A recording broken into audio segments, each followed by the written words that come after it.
a todos, ¿cómo están? Bienvenidos a un episodio más. Vamos a hablar de un tema muy interesante el día de hoy, la aplicación de la inteligencia artificial en los créditos y las cobranzas. Un tema muy interesante, por ahí tenemos un video introductorio sobre este tema.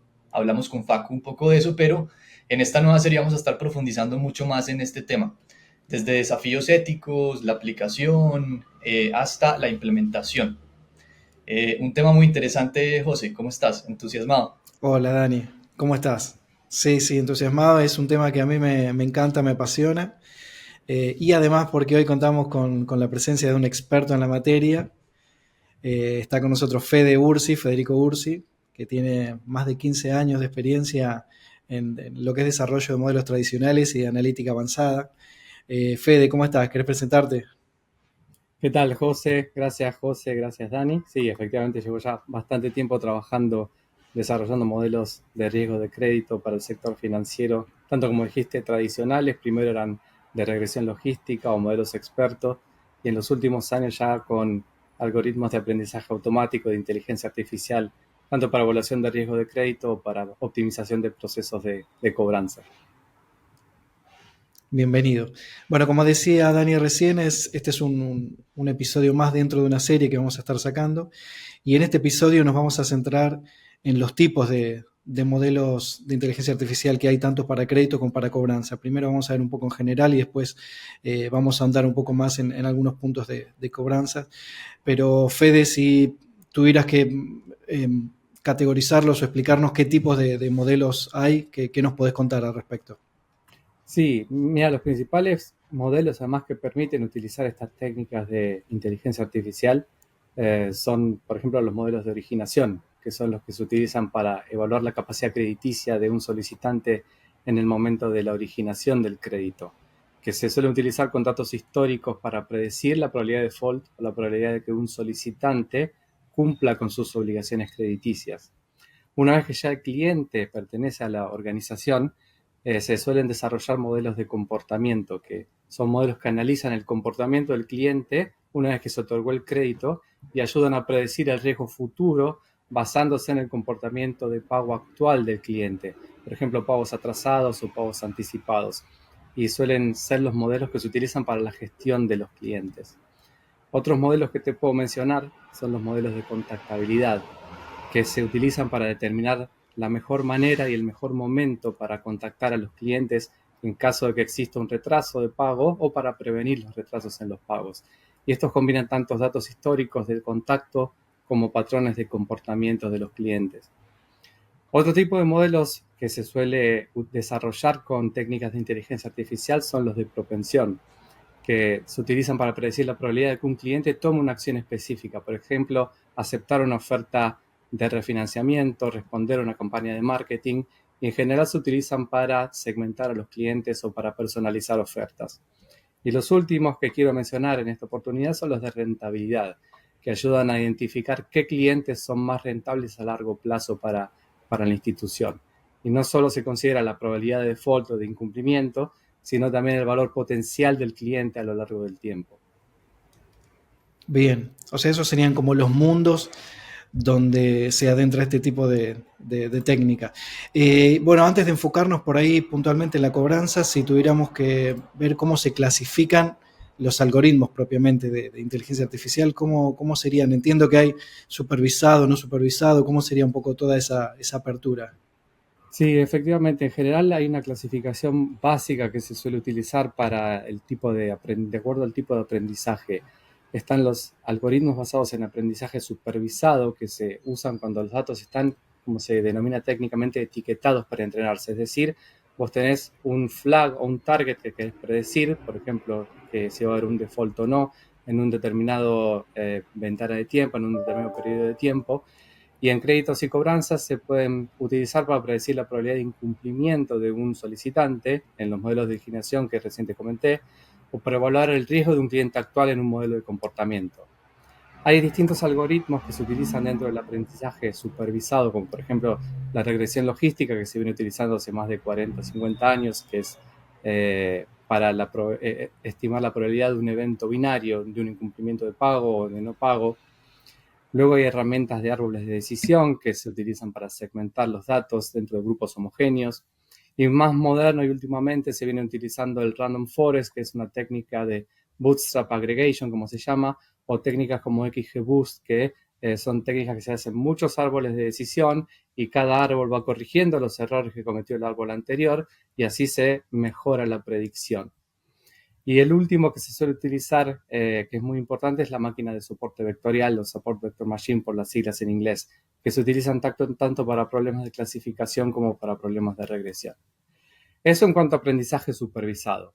En cuanto al aprendizaje no supervisado, como mencionaste antes, son datos que no requieren un etiquetado. Uno no tiene que querer predecir algo, sino que más bien busca patrones o busca segmentaciones similares o comportamientos similares dentro de los datos que uno tiene. Y esto se usa más en los modelos de propensión y de rentabilidad. Por ejemplo, te puedo mencionar algoritmos como el análisis de clúster, el K-medias o el DBSCAN, que son los más conocidos, que se utilizan para agrupar clientes en segmentos similares.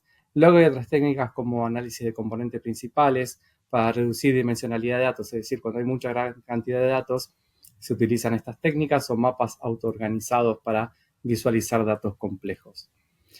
Y además del algoritmo supervisado y no supervisado, tenemos lo que se denomina aprendizaje por refuerzo. Y este es un enfoque que se basa en la toma de decisiones secuenciales y en el aprendizaje a partir de lo que se llama feedback o retroalimentación. Es menos común en el mundo de créditos y cobranzas, pero puede utilizarse mucho para optimizar estrategias de contacto con los clientes, es decir, en los modelos de contactabilidad que vimos antes. Algunos algoritmos pueden ser el Q-Learning, que es un algoritmo que busca la política óptima para maximizar la recompensa.